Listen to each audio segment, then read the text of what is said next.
په دې موبایل چې کوم بیانات راځي نو اول خپل علماو ته ښایي دا علم اورېدی شم دا عقیدتا نظریتا ټیک دی د ده خبرې صحیح دي تاسو به اورئ که نه یو دی داسې غالبا چې دومره په کولې په سري تاسو به په خپله پېژندلی نو مخکې خوږې خبرې به کولې خلکو به بیان اوس څه وایي هغه په بل طرف روان خلک به بل ذکر اول خلک ځان ته راواړئ خپل خلک خپل معتقد جوړ کړي بیا په بل ډایرکشن باندې روان کړي نو اوس منکرین حدیث شوی دی هغه ښه منکرین حدیث ما په خپل هغه اورم نه خو کله ملګري وایي ته راورې دا ټیک وایي نه ټیک نه وایي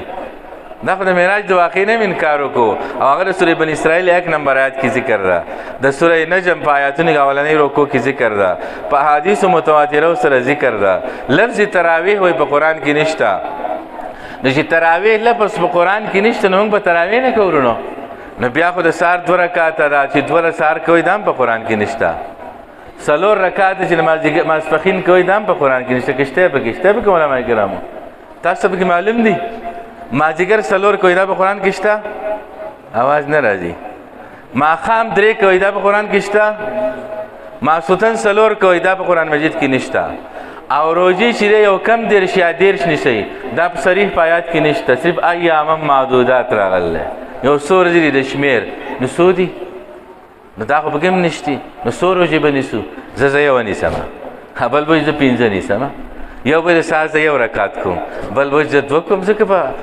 قرآن کې نشته لږ سوچ وکړئ په کم طرف د ایمان نه خلاصول کوي دغه اشاره به پوره که نه نو اوس چې د هر چا ابیلګر مولوي صاحب به وي زموږ د پښتنو مثال وایي د ګډو بیزو ده چې چا راته شنه بوټی وڅنډه او شین که نه وي چې موږ پسې قصیده که نه ده نو مخکې تله ګوره عقیدتا نظریتا دا څنګه دی وروسته پسې بیا ورپسې کېږه تاسو تبلیغ کې به وخت لګولی که نه لګولی که نه لګولی نو ولګوئ دا د نوح علیه السلام کشتی ده دا د دین تبلیغ ټول دین نه دی د دین یوه اهمه شعبه ده مدارس ټول دین نه دی د دین اهمه شعبه ده جهاد ټول دین نه دی د دین اهمه شعبه ده چې اسرائیلو له خولې ماتې کړي